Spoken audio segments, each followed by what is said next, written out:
NightCap recap. What up, players? Hello, everyone. Welcome back. NightCap recap here for you. Check it out up on Spotify, Spitball and Sports. Also, Special Team Media Group up on YouTube as well. Also, you know the OG place. Find all the clips up there, up on our Instagram page. Thank you for everybody who's been following along. Jim Berenger here. Teddy Rapantis as well.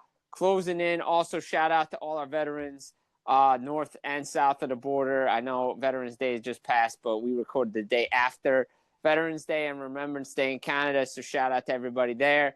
So it's great time of year, rolling in, lots to discuss. New York, what are you doing, New York? Teddy, what's up? What's up, my man? Always want to kick it off and say great to be alive on a Wednesday night, recording the NightCap recap with you, and we get that opportunity because of the veterans. So I know you already said it. Happy Veterans Day to those who served, and if you know somebody in your family that served, thank you to all of them. They give us the opportunity and the freedom to come on here and talk sports and do our thing here. So big shout out for that. And you're right, New York, we always kick it off with the local flair. How about these New York Giants and the breaking news of Brian Daboll getting fired? Yeah, that was the other day. Big day, kicking off the show. Brian Daboll gone after another blown lead. This time the Chicago Bears. There were reports out there by some reporters that put out that said Brian Daboll should have been left in Denver, but according to some well-placed sources and reports that it was Chris Mara who kept his job because John Mara wanted to fire him. So he got a couple extra weeks, but this is just not a Brian Daboll thing. Look, this is a management thing. This is a coaching staff thing, player personnel, the whole 9 yards. But somebody's got to take the fall, and that fall was Brian Daboll. He takes the fall. He's the one that gets fired. Coaches always get fired. However, I'm going to say this. If it was going to be after the Denver game, then you should have just fired him last year at the end of last season. Don't use injuries as an excuse, all that stuff. Second of all, there's 7 games left. What does it matter what Mike Kafka's going to do? He's not going to be the next head coach anyway. Even if this team goes on a winning streak, get somebody in here that knows what they're doing, because you can't have any more of the stench of this crap that's going on the field right now. It's awful. The management is poor. Joe Shane, nope. New GM, new coach, new staff, new everybody. Start from scratch, figure it out, because there are pieces here. There's talented pieces here. Guys are being put in poor opportunities to succeed. Got injuries to Scatterboo, injuries to Dart, injuries to Malik Neighbors, Jalen Hyatt. What are we doing with him? And now it just gets. You know what? It makes it worse when all the highlights from the Hard Knock stuff just keeps rolling over and over and over again. And it goes, I know I could bring the hockey thing into it. The Boston Bruins had 3 first-round draft picks, didn't really hit in on any of them except Jake DeBrusk, and he's off in Vancouver now. The Giants will never, ever live down not re-signing and extending Saquon Barkley. I'm sorry, they just won't. Unfortunately, that's going to follow them until the end of his career at this point with the Saquon Barkley stuff. But, Jimmy, you said a lot of good things there. The main thing is, to me, my take, somebody had to take the fall and be the scapegoat here. The number we saw was the Giants. We talked about it last week. There was 4 games this season where the Giants had a lead late in the game, fourth quarter, whatever it may be. The Denver game stands out the most, 19-point lead going into the fourth quarter, and they lose that game. So someone had to take the fall. The head coach is always going to be the guy. It's not going to be the rookie quarterback. The GM, for some reason, although he's had a hand in selecting some of these guys, we've seen the clips too. Like you said, the clips are out there. Shane kind of backed off. Daboll wanted to pick Jackson Dart. He wanted to remove himself from having any responsibility just in case Jackson Dart didn't work out. The video is out there. It's on Twitter somewhere. That was Daboll's pick. And for all intents, it was the right pick. Didn't seem like he ever wanted Russ to be on this team or start. That was something that was kind of forced on him by management. You signed Jameis. That was your backup. Should have gone into the year. Maybe the way it looks now, we said no, let Dart sit a year, but the way it looks, the kid was ready to go. We saw it in the preseason. So unfortunately, someone had to take the fall for those 4 games, because if you win those 4 games, which you could have easily won those games, you're sitting here right in the mix in the NFC for that 7 seed. Is Daboll the complete problem? No, I agree with you. Management, the other coordinators, the staff, the talent scouts. This goes to the higher levels here in the New York Giants. It starts at ownership, and they just don't know when to let go and cut bait. And unfortunately, now you got another lost season. Jameis Winston's going to start some of these games.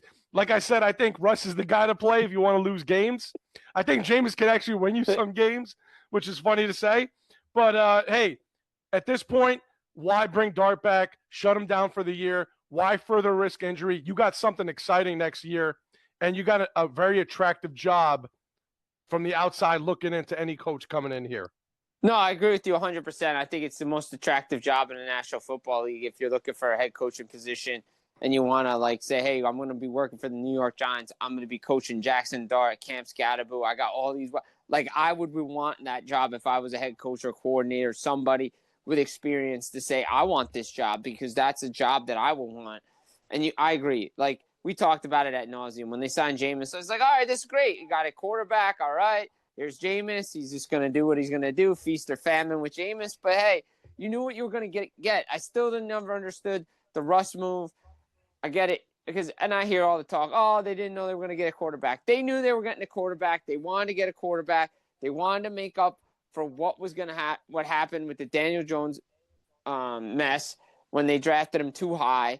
And it didn't work out. Daniel Jones' best season, again, came with a running back, Saquon Barkley. Best season now, Jonathan Taylor. And folks, we'll get to Jonathan Taylor later on. Like, we will get to him. But the Giants, look, Shane Bones needed to go. I don't understand why their defensive coordinator is still there. He's part of the problem. The schemes, guys can't execute. And again, this is coaching to a little bit because fundamentals, penalties, like the Packers, the Giants continue to get flags. I just saw another flag thrown on the Giants on a practice field, so it didn't matter. but you look at it, like you're not using Abdul Carter the right way. He's not supposed to be a pawn. He was a dominant force at Penn State. You drafted him high for a reason. He can disrupt offenses with Kayvon Thibodeau on the other side. The defense is good. It's just not executing.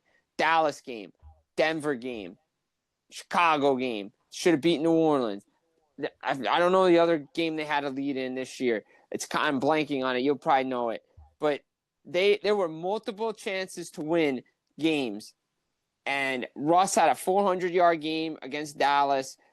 Should have won that game. A lot of opportunities to win games. You beat a good Chargers team. You beat a good Eagles team. You dropped some games you shouldn't have lost. And here we are, Mike Kafka coming over. He's done the right thing. If Dart's not ready to go, I don't give a crap if he's ready to go or not. Jameis Winston needs to start this game because just protect the kid from himself because you don't need to get him hurt. And apparently this is his fourth concussion this season. So that's not a good thing. Protect him, sit him out, let Jameis and Russ just do their thing. And again, I never understood the Russ signing. I didn't like the Russ signing. It didn't make sense because, and look, I don't care if Russ makes $10 million or whatever. Jameis was the better player. Jameis is still the better player right now. And I think that's the way the Giants should have gone moving forward. Jimmy, that other game was the Cowboy game. I don't know if you said it. That was really early in the year with Russ, actually, where Russ actually had his one good game of the year. Yeah. So that's the fourth game right there. So think about that. And a lot of people will say, hey, offense not doing much. No, they're wrong because they're putting up points. They put up 20 before Dart got hurt against the Bears. They put up 24 against the Niners. They put up 20 against the Eagles, 32 against the Broncos. They beat the Eagles a week prior to that, 34 points. They were putting up points. So this has nothing to do with what was going on offensively. Defensively, you're right. Schemes, Bowen was responsible for that. Absolutely has a lot to do with this. And I'm shocked that he's still there. This is more of a situation where you just got to clean house, I think. And that's what's probably going to happen here at the end of the year, right, Jim? I think so. Everybody's gone. And again, what happens? My biggest question, I always like these what-if games. Is it still Daboll's fault if the D blows another lead this week? Right. It's not.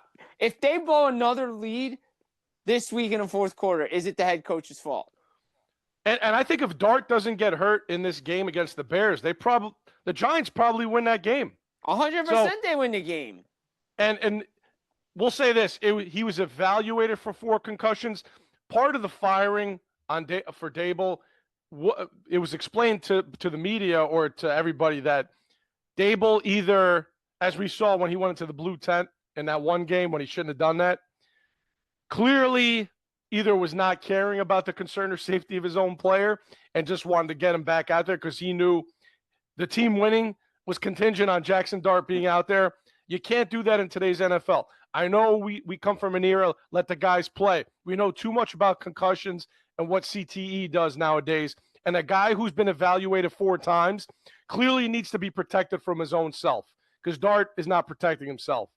So for Daboll, it's kind of malpractice to let the kid go back out there and then afterwards say, oh, he might have been having to be evaluated for concussion. It's not a good look. That's another reason into why he was fired. So it's not just, oh, he just took the fall. There was some blame to put on him here. So you got to protect your players in that situation. So that has a lot to do with it too. But I think just bad luck. I mean, if this defense doesn't blow these 4 games, they might be right in the mix here. And Daboll's probably sticking around for another year or two. So it's crazy to think about how things change in the NFL so quickly. And you got to get the right coach in there that can help develop Jackson Dart. We're kind of seeing it now in Chicago with Caleb Williams. You know, the Detroit coordinator coming in there, Ben Johnson getting things Ben Johnson, rolling. yep. Yeah, he's rolling with him right now. And things are working right. You need the growth of Jackson Dart is the most important thing, somebody that can help him grow, right? And again, I don't understand why Joe Schoen is there. I don't get it. He should not be orchestrating this head coaching search.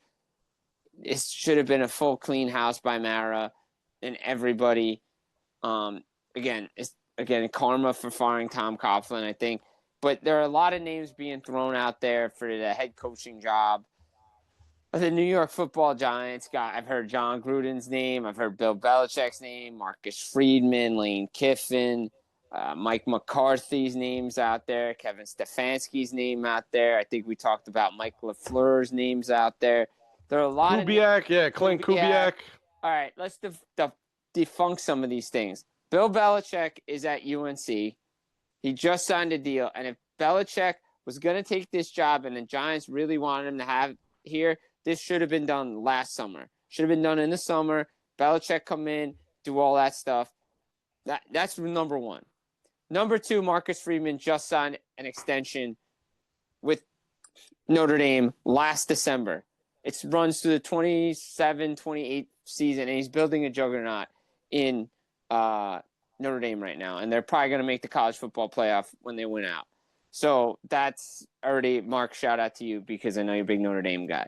So that ain't happening. Plus, apparently Marcus Friedman's coaching like 6 teams next year in college, so I don't know how he's going to do the pro thing. Same with Lane Kiffin. Like, Lane Kiffin's up for the LSU job, the Florida job, the Giants job. Like, he's up for, like, the Penn State job, too. Like, apparently he's, like, coaching 6 teams. So, like, first of all, Kiffin was He's cloning himself. Kiffin was in the NFL. It didn't work. So he needs to stay in college, and he needs to stay at Ole Miss. That's 1. 2, Marcus Friedman staying at Notre Dame. I don't care if the Giants back up the Brinks truck to him. He's staying at Notre Dame because he is building a contender there, and he's got the right pieces in place, and he's doing something special with that team. I do believe Notre Dame could win a national championship under Marcus Friedman. I'm that high on him. I'd love to hire when Brian Kelly left to go to LSU. I love Marcus Friedman. I think he's a really good head coach for that team. I think the hire you need to do is Mike McCarthy. He's got Super Bowl winning pedigree. I know a lot of people are scoffing at it, like, oh, why is he the odds-on favorite? I think he brings structure to the team. I think he's going to help develop a quarterback. Dak had some really good seasons under Mike McCarthy. Aaron Rodgers had some good seasons. I believe, did he coach Brett Favre a little bit or no? McCarthy? Yeah. I don't know if he did or not. I have to check on that. You might be thinking of Mike Holmgren. Holmgren, but I think McCarthy was, working as a coordinator. He might have been part of these. He was part of a lot of staffs in his younger days. Right, exactly. So, but McCarthy was with Aaron Rodgers, and he was with Rodgers for a long time. So, I like that hire just because you're bringing in a veteran coach that knows how to win, and the Dallas Cowboys were a good team under Mike McCarthy. It wasn't Mike McCarthy's fault that the Dallas Cowboys struggled. We know why it was the Dallas Cowboys' fault that they were bad. So we're not getting down that. But I personally think unless you're getting – because we went down this route with Daboll. He's supposed to be a quarterback guy for a quarterback. That's not going. You need a veteran coach, and I think Mike McCarthy's a good fit. I like that you said that because I'm going to shout out a big Giants fan. One of my buddies from college, Anthony Romano, said the same thing as you. He said he's the safest choice to bring in. His professionalism that the Giants haven't had since Tom Coughlin, he could bring that to the New York Giants. It would give Jackson Dart stability and make them a consistent playoff contender. Not the ideal choice, but could be the right stepping stone to get them out of the chaos they're in right now, develop Jackson Dart, and then get ready for that big hire eventually when Dart is ready to enter superstar level if he gets there. So that's my buddy said that, who's a Giants fan. Now, what I'm going to say is I agree with that. You cannot bring a college coach that hasn't coached in the NFL is not going to work in this situation. It's just not. There's going to be chaos in the team. There's going to be no structure. There's going to be no discipline. You need to have a guy who's been there, done that, a veteran coach. Guess who a veteran coach that actually sat a year, that shouldn't have sat a year, that is in the coach of the year running right now? Mike Vrabel, another guy the Giants could have looked at a year ago that was sitting on the couch for a year and did nothing. Look at him now with New England. You need somebody that's been there, done that, and knows how to put structure in place. McCarthy, while might not be the guy that everybody wants, could be the guy to get at least the next 3-4 seasons out of Jackson Dart. And then if it doesn't work out for other reasons, then you bring in the hot offensive coordinator. That there is a couple coordinators out there, right, that people are talking about. But I think you got to go with the veteran leadership right now. Look, I'll bring it real quick. Last thing on the Giants. When the Islanders were doing the run and gun with the Doug Waite days and, they needed structure, Lou Lamoriello comes in, he hires Barry Trotz to get to 2 Eastern Conference Finals, and they probably should have started their rebuild then. I think this is what you need. You need somebody like that. You need a Tom Coughlin type coach to get in there to bring the structure to help this team succeed. And Tom Coughlin worked wonders with a young Eli Manning. You got to go down that route. I think that's what the Giants have to do. I'm all for it. I know there's going to be a split fan base on it, but I agree. Again, Mike Vrabel was out there. Bill Belichick was out there last year. There were a lot of guys available last year that they could have hired that they didn't. Ben Johnson, right? Like all these coordinators that were going to be available, and they decided to keep their guy. So I think they're trying to make up for a mistake. And if you're going to try to make up a mistake you're trying to fix mistakes, Mike McCarthy's going to fix the mistake. And I like that hire. Absolutely. You need some kind of structure there. It's the only way the Giants are going to get out of the doldrums that they've been in for the past decade. All right.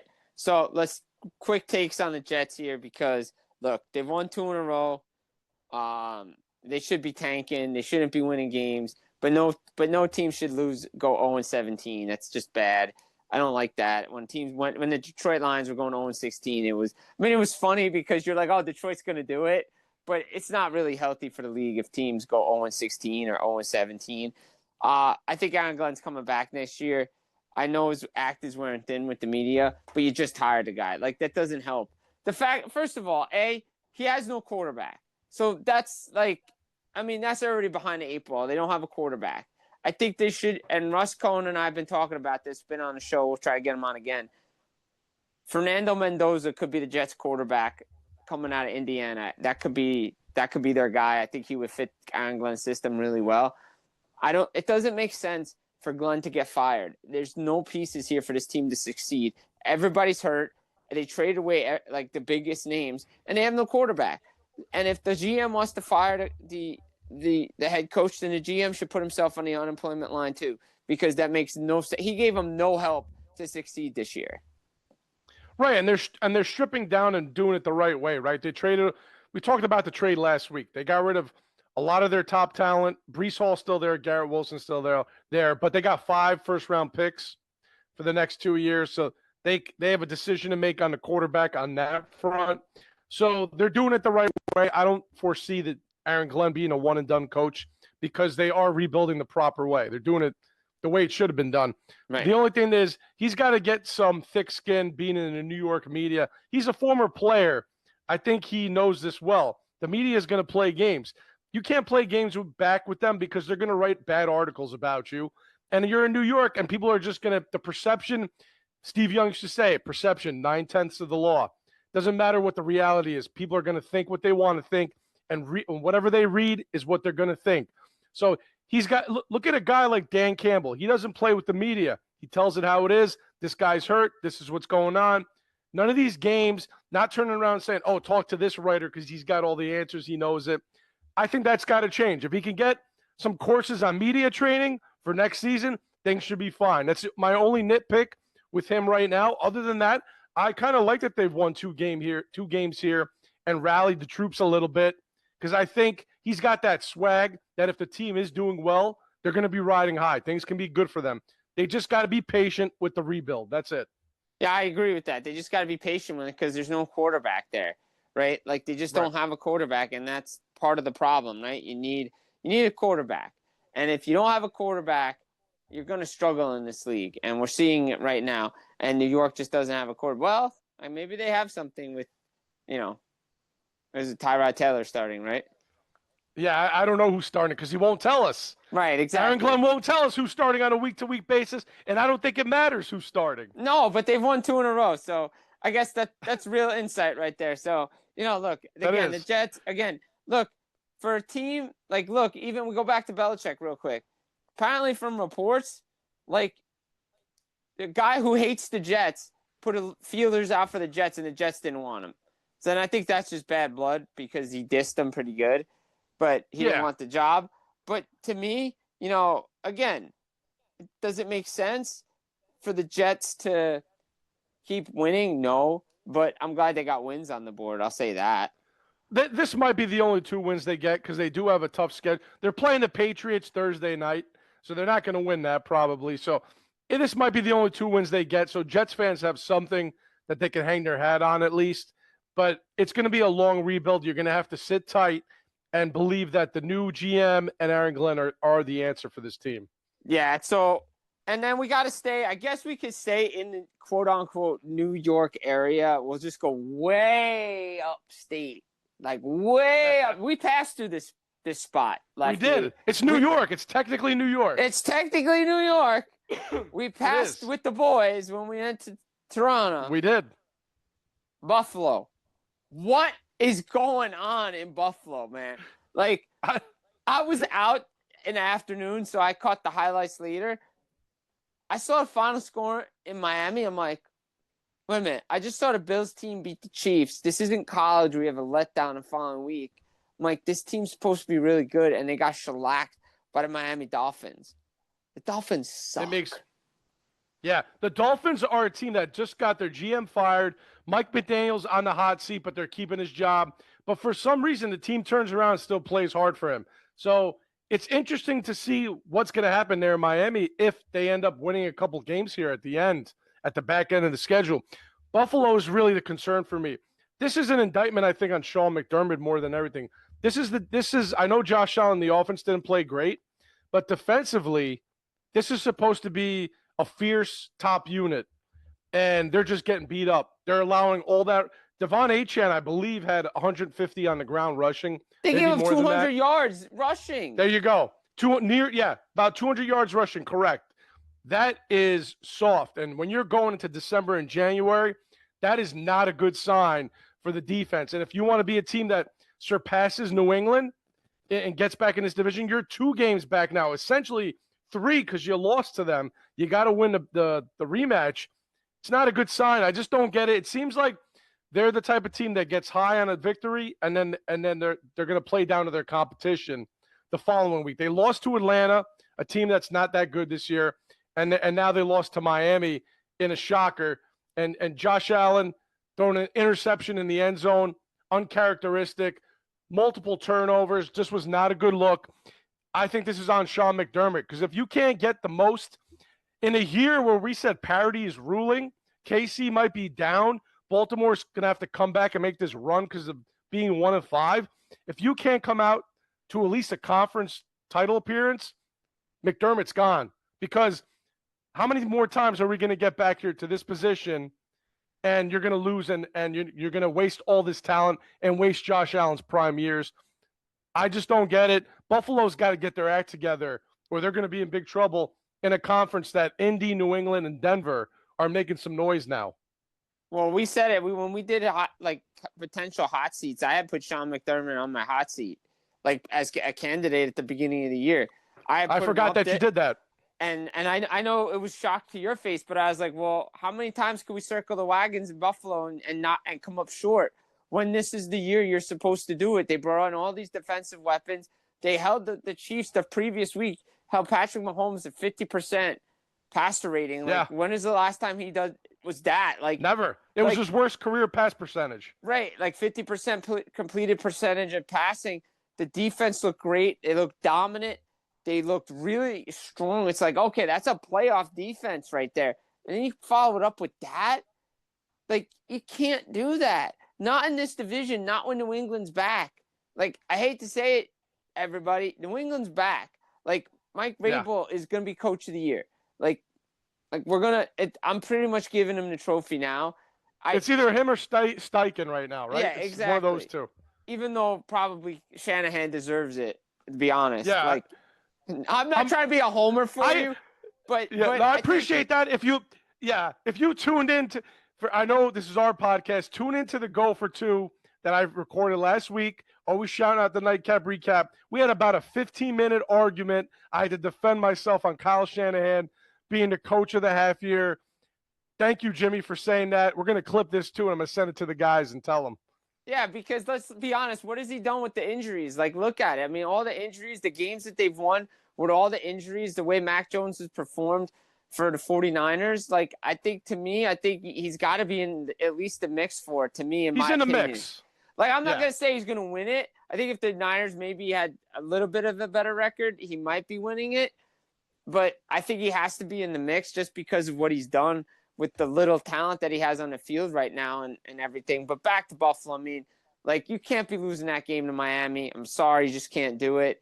They didn't really do much at the deadline, to be honest. Like, they didn't really add too much. I'm just a little concerning for me for Buffalo because, like, look, you got KC still sticking around. Baltimore's coming. I mean, look, you won those games, but you may not have home field come the divisional round because New England is ahead of you. Yeah, at this point, I'm going to make a note and say that I think Buffalo is going to be on the road for the playoffs because I agree with you. I think New England at this point is for real. Their record is 8-2, and I think they are an 8-2 football team because they get it done at all three phases of the game: offense, defense, special teams. Going into Foxborough in December and January, we grew up watching Tom Brady and the defenses he had. It's a difficult place to go play, and when you got a rabid fan base that now 3 years on the back burner and now they're back, they're going to be jacked up to stick it to the rest of the NFL that they're back, and they might have a new generational quarterback at this point with Mike Vrabel, no less. So Buffalo's got a lot to worry about. I'm concerned about that. But hey, man, our bold predictions with those three teams you mentioned, we're going to be clipping that for the rest of the year, I think, because we nailed it on the head, I think. I think so. I mean, Colts, that's just blind, stupid luck. That was a dart throw. Yeah. But hey, we're going to give you the Barry Horowitz on that anyway. It doesn't matter. But I'll give you the Barry Horowitz for New England, though. That's a great Thank you. take, New England though. and Denver. I mean, I think we both were in agreement that New England was going to make playoffs. But yeah, I think we both said they were going to be a dark horse, make a run for a 7 seed. That's right about where I had them. I didn't think they were going to surpass Buffalo. No, I didn't think they were going to do this. I didn't think they were. And you know what?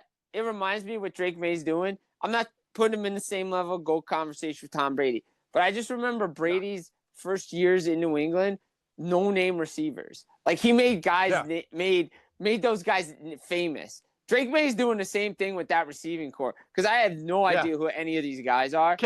Kayshawn Boutte, Kyle Williams. Look, he's got Stephon Diggs. He's got a veteran. Yeah, right? Besides That's good and all. Stephon Diggs, but like it's like Deion Branch. It's like Deion Branch. Like that's his.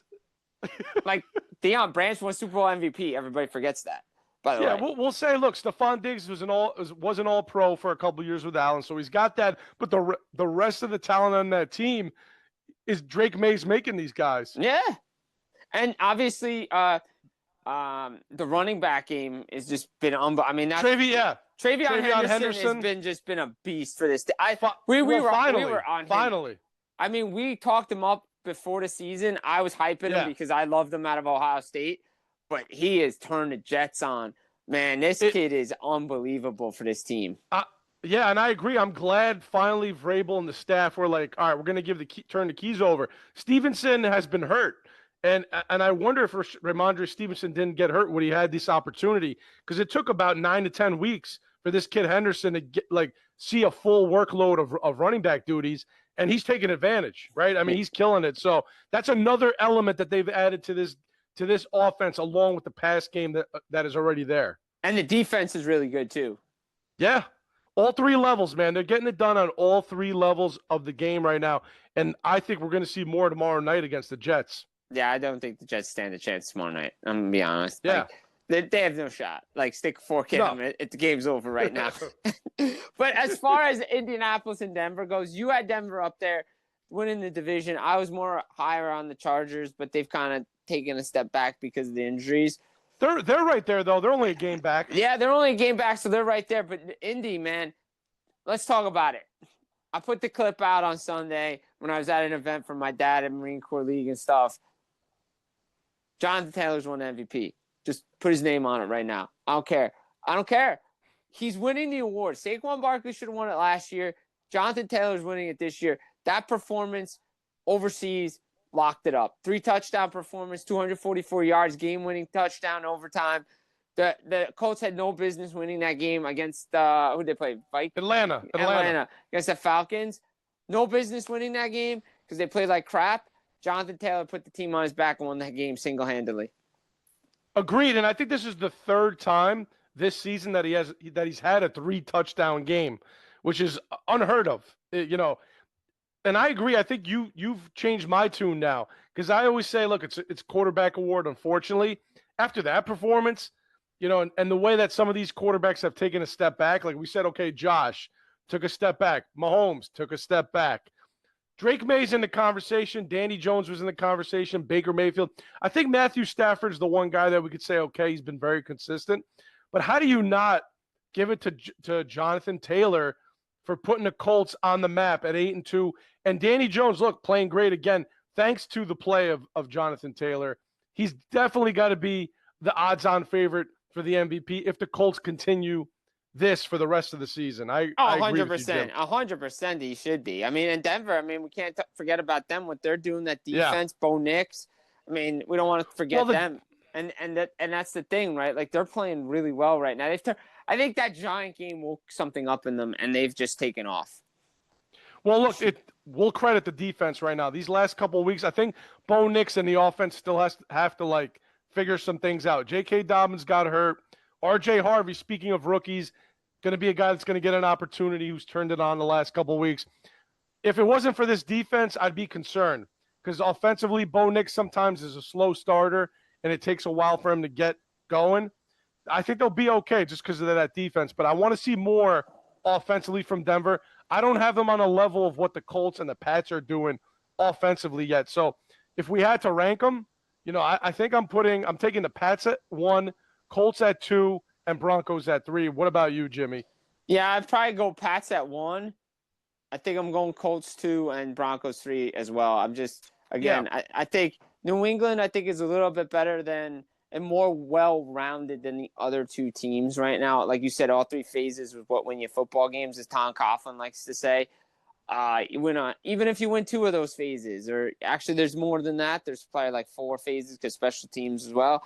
But, but I agree. I think I'll take New England over Indy, but Indy over Denver, because and as if this was a college football rankings, because Indy beat Denver on a questionable call. They still beat them, so I'll give Indy the edge. Right, exactly. It's a win is a win, right? Exactly. Win is a win. It doesn't matter.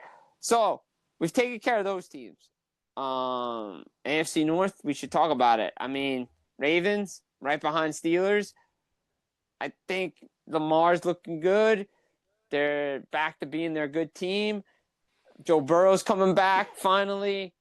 Cincinnati, could they make some noise? Doubtful. but I think we're gonna see the Ravens overtake the Steelers for the division lead and then just get to the playoffs. I agree, and that's because Lamar is healthy. A lot of defensive pieces are healthy now. It's the winter time. Derrick Henry, give him the ball, let him run people over. That's what's going to happen there. And they got 2 games head-to-head still, Pittsburgh and Baltimore. So they're 1 game back now. They started 1 of 5. They're 4 and 5. The Steelers dropped one of the Chargers. Rodgers was looking his age. I hate to say it. You know, he's had a couple really good Renaissance games this season, but now he looked his age in that game. I'm not going to say he's going to look his age the rest of the year, but you know, when you're playing got some tough defense, games. They got tough games the rest of the way. And they got to play Baltimore twice and got to play Cleveland again. And they got Cincinnati this weekend. Yeah, Cincinnati's a bad defense, so I expect Rodgers to play well in that one. But for the long haul, Baltimore is primed to overtake them. They're the Vegas odds-on favorite to win a division now. And I think Cincinnati, too little, too late with Joe Burrow coming back. Why rush the guy? If they were like 4 and 5, yeah, if they didn't drop that game, actually they had 2 games they blew. They blew the Chicago game and they blew the Jets game. They could be sitting right here in the mix, and then I'd understand. But 3 and 6, I don't know why you would rush Joe Burrow back unless Flacco can get maybe 1 or 2 more wins. Because I think they're saying week 13 for Joe Burrow if he does come back. I would just wait to see what the record is before you bring Joe Burrow back. Flacco's played pretty well for Cincinnati, let's be honest. And he has. Yeah, Flacco's played great. It's not because of him that they lost. No, their defense stinks. And they can't hold leads like the Giants defense. So what else is new? But, yeah, I think it's Baltimore's division. Now we go over to the NFC side of things. I think it's more wide open than I think we could say. I mean, Eagles aren't winning pretty. What is Green Bay? Is it Rams? Is it Seahawks? Is it Eagles? Like who? Like to me, I look at it, right? Let's start there before we go to the NFC North because I kind of have a hot take here when it comes to the NFC North. Maybe I just say it right now. I think the Chicago Bears are going to make the playoffs. I really do. I think I like the way they're playing. Caleb Williams, Ben Johnson. I think they're putting some things together right now. I'm not sold on the Green Bay Packers right now as a playoff team. Too inconsistent. I know it's a week-to-week movement, overreaction maybe. They'll show me something. But they have not been a good team all year. They're lucky to be the record that they are. I just think there's a good chance Chicago Bears could overtake them and make the playoffs. Jimmy, I like this, and I hope we're clipping this in a couple weeks when we get close to the playoffs. Because to me, I would say the bottom 3 teams of that NFC playoff race are right now Green Bay, the Niners, and Chicago. The Niners and the Chicago Bears are going to play each other. But the way the Packers have been playing, and right now, actually, if you go to the standings, I think the Packers, because of that tie, are might be ahead of the Bears, right? Because of that tie. Yeah. But I think they do have the capability, if their defense can figure some things out. Chicago's actually the 6th seed right now at 6. So there you go. So they are Green Bay's where? Sitting at 7 right now? 7. Yeah. So the last 3 The teams, Niners are out. Yeah. The Niners are out at 6 and 4. The only reason Green Bay would be in right now if the season ended today is because of the tie. But if they don't have the tie, I think the Niners would be ahead of them. Well, also the Niners haven't had their bye week yet. So right, exactly. So I hope we're clipping this because that would be – you got to think, okay, last 2 playoff spots, Bears, Packers, or Niners. From the way they're playing, you might be spot on. Green Bay's so inconsistent. You go out there and you dominate a couple weeks ago and you look like one of the best teams in the NFL, and then you followed up with you lose to Carolina at home and you lose this other one to Philly, which was one of the lowest scoring Monday Night Football games since 2009. It was a snore fest. The Packers haven't lost back-to-back home games at Lambeau since like 2008 or something like that. So it's been a long time since any of this stuff happened. And Jordan Love was just not looking good. It doesn't make any sense. LaFleur's play calling, Jim Foote, he'd probably come on here and say the same thing because he was texting us. 2nd and long all night, he was calling run plays. 2nd and 7. You can't do that.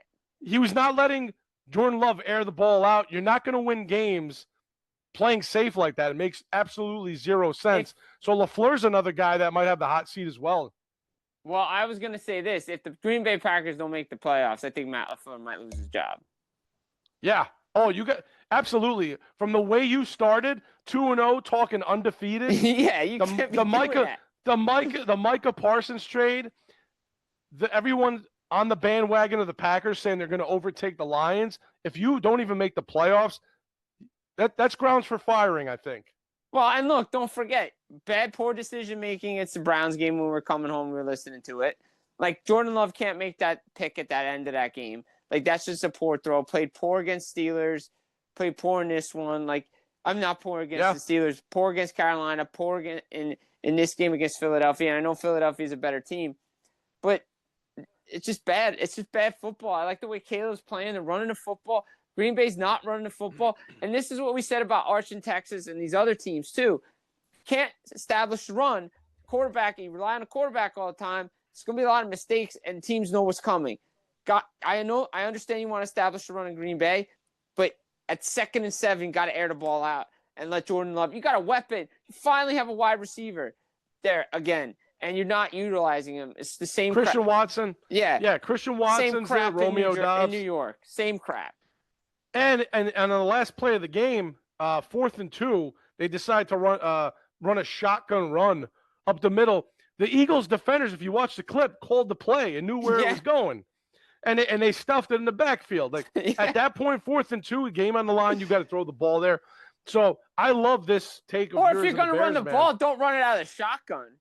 Yeah, right. That was line up and turn around and hand it off, or utilize a tush push, I guess, right, or something. I mean, 4th and 2, I don't know tush push, but no, run it there with Jacobs up the middle. Yeah, you run it there. You run outside. It out of the I formation, power I, and just run it down their throats. You don't run it out of shotgun. Like, come on. No, stupid. Stupid play call. So I'm loving that Chicago take because, dude, they looked really good. Look, they came back. Caleb had the comeback win against the Giants. He's had the comeback win against the Bengals. They got something cooking over there. The Chicago Bear defense doesn't blow Week 1 game against Minnesota, they're a lot higher in the standings. Absolutely. They got something cooking right now in Chicago. I just think it may be a hot take for some, but I think Chicago gets into the playoffs. I really do. I like the way they're playing right now. But as far as the top 3 teams that we look at, between the Rams, Eagles, and Seahawks, man, if you had to put an order, if you would ask me an order right now, That's so difficult. So difficult. I'm not putting the champs 1 though. It's too inconsistent for me. Too inconsistent. I know Drew's not going to like that because I've been trying to defend Philly as much as possible from the media, but the way Seattle and Rams, I'm trying to debate like who should go first. It's really tough because both teams are playing really well. I might lean Seattle 1, and then Rams just it could be 1A, 1B. It's so difficult. Both teams are playing so well right now. Got weapons, both sides of the football. Sam Darnold playing another. You know what? I might go Rams 1 just because of the consistency of Matthew Stafford, because you don't know what Sam Darnold's going to be. Is the pumpkin going to turn back? Is the clock going to strike midnight? We're not sure we're getting out of Sam Darnold. So I'll go Rams 1, Seattle 2, Philadelphia 3. I think I have to put the same order, Jimmy, and we're going to find out this week. We're going to check it out in our look ahead. The Rams and the Seahawks play this week for the first time this season. We're going to find out. That's a big boy game. We're going to find out real quick who the better team is, at least for game 1. But I got to agree with you. The Niners got shellacked by the Rams. The Rams went in there, revenge game. Niners shorthanded on defense. Stafford, 4 touchdowns, no turnovers. That's what we expected in the first game. What we expect in the first game is what happened this time around. And he's had multiple games of these 4 TD games with no turnovers. He's playing his best football of his career, and he's 37. Tom Brady was talking about, I was watching that game, Brady kept talking about when you know what's coming every single time. You've seen so many defensive schemes. When you get to that age, you're prepared for anything. You play calm, you play loose. So as long as Stafford stays upright, that's the number 1 team for me right now. Seattle right behind them because of their dominance again in all 3 phases. Mm-hmm. Darnold didn't even have to do much against Arizona. Threw the ball 12 times because the defense kept coming up with pick sixes and turnovers. And then I'll put Philly at 3 because of the inconsistency that we've been seeing up and down.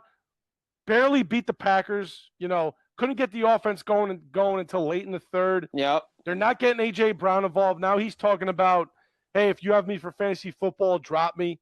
I know Drew wants to say there's no issues there. There's but issues I don't know. there. We don't know what's going on for real. AJ, I'll say this one. Lefty. Sorry to cut you off. Say this one. No, I don't think fine. AJ Brown's going to be on the Philadelphia Eagles next year. Hey, I know we were trying to make it sound good for Drew, but I got to say this. I don't think he's going to be there either. I really don't. I really don't. But hey, their defense is keeping them in it. The champs are the champs until you knock them off. I'm never going to count them out. No, I'm never going to count them out. Yeah, I still think they have the edge at the end of the day when we get to the playoff football. But right now, at this current point of the season, it's the Rams or the Seahawks at 1A, 1B. Yeah, well, I mean, we talked about, and we're going to save this mental health thing because that'd be a tough transition to go to locks and look aheads. We want to save this, give it some time because we're big advocates of it. But as we do our look ahead, like we do every week, because we like the look aheads and locks of the week, which, by the way, we hit our locks last week. So good for everybody. We do our look aheads. We like to circle some games. A couple games right now. I mean, you look at it, you start the 1 o'clock slots, right? You got the AW Jags taking on Chargers. Let's see if the Bills can buck and bounce back against the Bucks to see what's going to be there. Bears and Vikings. That's a big one. Bears and Vikings, the rematch. That should be a really good game. I mean, I obviously going to keep an eye on Packers and Giants. I mean, let's see what the Giants look like and see what the Packers look like. The Packers have been losing some games, so we'll see what happens. And Jim Foote said maybe Jameis throws for 400 yards. That'd be kind of funny if he did. He might. He just might. Obviously Seahawks and Rams. And here's the thing for me. That's the big one. If the Niners get another division win this week against Cardinals, they're still in the mix. Yeah. Well, the Niners, look, the next 4, it's not all doom and gloom because the Niners, the next 4 games, Cardinals, Panthers, Browns, and there's one more bad team in there somewhere. I think they play the Bears. I'm not going to say the Bears are bad. No. So but they got the Cardinals, the Panthers, and the Browns. Those are 3 winnable games. That should be 3-0. Yeah, you go in there and you can at least win those 3 games. You're still in the mix for right there for a playoff spot. Whether the Hawks and the Rams are ahead of you or not, take care of your business. Yeah, take care of your business in the conference. You're right there. So I agree. The Niners got to get this one in Arizona. Very important for them to get this. But throughout this whole slate, there's so many good games. Great games. Chiefs, Broncos late, and Lions, Eagles close out. Lions, Eagles, which a lot of people. Sucks. It does, yeah. The Lions, Eagles, I'll say that could have been our NFC title game last year. Yeah. But the Commanders came out of the blue and shocked the Lions. So I'm really excited for that one. Detroit and those guys up with and Campbell down going too. Going into Philly, though, is going to be exciting to watch. I want to see that, Drew might be at that game. I'm excited for that one. Chiefs, Broncos, like you said, important division game for both teams. So this is a good week of games throughout the whole slate here. All right. I guess I'm going to say lock of the week, Ravens. You got the Ravens over Browns. Yeah, I'll go. So I'll try to go a little different here. The problem is it's so tough. It's tough, but I'm going to say, well, and actually, I want to point out, I didn't hit on mine, Jimmy. The Carolina Panthers screwed me in my survival pool. I had them beating the Saints. They just go into Green Bay and beat Lambeau, and then they can't beat the Saints at home. That's awful. This is why the NFL doesn't make any sense. No. So I'm going to go, I'll go with, I'll make it interesting. No, I'm not going to make it interesting. New England over the Jets tomorrow night. Lock it up. Yeah. Definitely. 100%. On a Thursday night. Easy lock of the week. So, right. Look, like I said, we were going to do something first, but again, got to take a moment here. Marshawn Nealon took his own life last week. Unbelievable guy playing Monday Night Football. Plays great for the Dallas Cowboys, and then we come to find out later that night he killed himself. Guys, look, we post a lot of things from CM Punk, a lot of people. You're going through something. Talk to somebody. Like, just reach out to a friend, reach out to a coworker, therapist, somebody. There's no reason to let the demons win and take your own life. There's no reason for it. Everybody's going through something, but we don't know what he's going through. Again, some people can't be saved, but just talk to somebody because no need for a young life to be lost. A guy had a great night playing for Dallas Cowboys, and we got to find out Yeah. about that news. Unfortunate. Yeah, very heartbreaking, man. 24 years old. What I'll add to what you said, because you said it all perfectly. Check on everybody always, but sometimes it's the people that have the biggest smiles that you're in a room with them. They look like there's nothing wrong with them, and you'll say, hey, things are going great with this person, but you don't know what somebody's really going through or what they're thinking.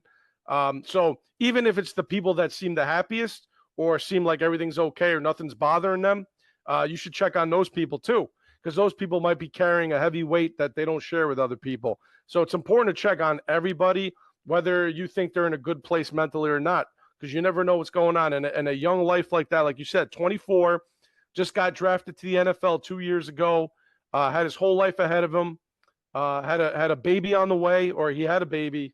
I'm not sure, one or the other. And 4 days after scoring a touchdown on Monday Night Football, for that to happen, unfortunately, we don't know what's going on in his head, but something was off, right? So always check in on the people close to you, friends, family, and if you're somebody going through something, reach out, because there's always somebody there to listen. There's a phone number to call, and we just want to send condolences out to everybody that knew him, friends, family, and the organization as well. I mean, he was a good college player. I remember watching him on Saturdays. He was a good college player. So, I mean, again, Right. you're going through something. And he looked very happy. He did. Yeah, and he looked... But like you said, you said it best. Sometimes the guys with the best smiles. I mean, how many times me and you send each other stuff from other podcasts about guys saying, "Hey, I had the biggest smile on my face, but inside I was a wreck." Like, always. It's the truth. Like, you don't know what somebody else is going through, and you don't know what they're covering up, because you could just put a smile on and people just don't know. They're like, oh, he must be happy. Yeah, but he might not be happy, or she might not be happy, or so-and-so. Like, you don't know what's going on. So you just check in on your boys and your girls and everybody, because you don't know. If you ask, you never know. The best piece of advice I could say, you don't know what a "how you doing" text makes somebody feel. That's exactly what I was just going to say. All it takes is, hey man, how's your day going? How you doing? How's your week been? Hope you're doing okay. Doesn't even have to be a lot. Just a, hey, how you doing? You are correct. You don't know how far that will go, because that has helped me many times in the past. Hey, and the person might not even know what they did. So. No, exactly. Hey, how you doing? You just don't know what people are going through. So, look, there's a lot going on in this world. It's crazy. Make sure you just check on your boys, and also shout out R.I.P. Paul Tagliabue, former commissioner at NFL, did a lot of great things, passes away after cancer. Never a big fan of it, but shout out Paul Tagliabue. I mean, first commissioner I can remember when I was watching the game. Same here. Did a lot for the game. Brought it to he was responsible for a lot of the TV contracts with Sunday Night Football and NBC. I believe Monday Night Football on ESPN. He was a big part of that as well. 17 years as commissioner. For all intents, most people, besides Pete Rozelle, people have said Tagliabue, one of the most successful commissioners of the NFL, brought the game to a higher level when ratings were exploding in the mid-2000s. And I think he left it in he wanted to leave the game better than when he got in there, and I think he did. So, R.I.P. to him. Definitely R.I.P. to Paul Tagliabue. So, I mean, look, tough times, and, never easy with that. So, again, never easy transition when we talk about this stuff. Real quick, I know we got a little bit of time. We went over last week, but we got a little bit of time here. I would throw this out here. Monday Night Raw, Cena tournament. Cena wins the Intercontinental title. Unfortunately, it was spoiled already. So, it kind of stinks that this wasn't a spontaneous kind of in the moment, kind of everybody knew about it. That's my only beef with this. But this is a day and age where we live with the hot sheets and everybody reports something. But I think, like I've said this to you, said it last week, I think it doesn't need to be Gunther. I actually wouldn't care if it was Sheamus or Rusev. Like, me personally, LA Knight should win this thing. Like, I like the fact they won the Intercontinental title. I do, but it better be somebody important retiring him. LA Knight, another thing on him. Apparently, he got cut off. He was doing a promo in between the commercials and got cut off. If you're buying into what you're seeing online that they're punishing him, if this is accurate, that's BS. Let the guy roam free and do his thing. There's no reason he shouldn't be on Monday Night Raw every week. LA Knight, eventually, if this keeps up, he's going to go the way of Karrion Kross and get the hell out of there. I hope it doesn't happen because I want to see him at the top. But I digress. John Cena, exciting to see him win the Grand Slam championship. We heard the rumors. You're right. I agree. I hate that there's always little dirt sheets out there on Twitter saying this is the plan, this might happen, whether we believe it or not, and then it happens. I'd rather not know about it and just get excited that it happens as a surprise. Dominic Mysterio, shout out to him, held his own. Took the moment, wasn't too big for him. He stood toe-to-toe with John Cena. He's definitely one of the next big superstars. I don't know what they do from here. Does Cena drop it next week?